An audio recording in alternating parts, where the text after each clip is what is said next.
Resort mere gịnị Charles mgbe onye nta akụkọ Adamazi TV akọrụ anyị bụ ị na-agbasara ndị mba ụwa ozi gbasara ihe na-eme n'ime obodo anyị ọkachasị omenala Igbo na ihe ndị ọzọ na-emegasị na mba Afrịka.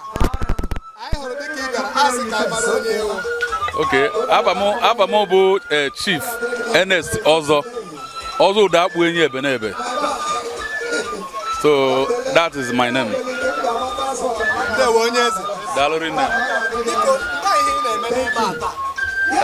Anyị na-abịa na ụmụazụ anyị, ụmụaka anyị bụ ndị youth na tata ka ha na-eme Igbo Amaka Fest.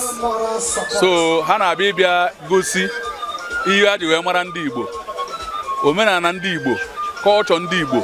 Ha bịa ịbịa showcase maka ụmụazụ ndị na-etonitekwa etonite ka ha mara etu Igbo si ebi ndụ and ihe gbasara omenala ndị Igbo ma asụsụ ndị Igbo. So onye bụ ihe a na-eme taa. Dịka anyị na-anụ na asụsụ Igbo na omenala Igbo na-alazi ya na-asị ọ na-efu efu ọ wee eziokwu mana anyị ekwuru na ọ ga-ana. Onye kpatara ihe anyị na-eme taa ajụjụ ka a gụkwa na omenala anyị kwesịrị ịna anụ na ọma ana. So onye akpatara ya ji na-eme ihe a na-eme today so that ka anyị gwakwa ndị na-eto eto na-amarụ asụ Igbo ma ọ na-amarụ inu Igbo ma eto ndị Igbo ji anụ di na nwunye. Onye akpatara na-eme ibe taa ka a gwakwa na ekwe etu a ka anyị si eme so anyị amakwe ka ọ na.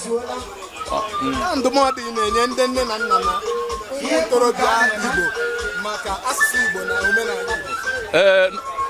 Ndụmọdụ na-enyeba bụ na n'ezinụlọ ọbụla onye ọbụla ịlaka ya bụ n'ịnọ n'obodo oyibo ịlaka ya bụ n'ịnọ Naịjirịa ibe kacha mkpa n'ime ụlọ be gị bụ ka ị na-asụrụ ụmụazụ gị asụsụ Igbo.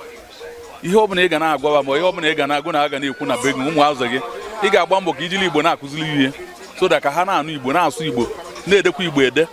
So ndụmọdụ na-enye ndị na-etonite etonito biko ma anyị nne na nna ka ha gbaa mbọ na-akụziri ụmụazụ asụsụ Igbo. So onye bụ ndụmọdụ na-enye nne na nna. Ihe na-ekwuru anya ndị Adamazi TV. Ihe ọ na-ekwuru unu bụ na unu na-agbani ana m afụwa ihe n'unu ma na posti n'unu unu na-agbani. Ndụmọdụ na-enye unu bụ unu jisi ike unu ga-emeche gafee Channel TV gafee AIT. Yes, unu na-eme unu jisi ike. AIT ma Channel bụ etu a ka ha si bido tiba wee ruo to the level ha nọ now.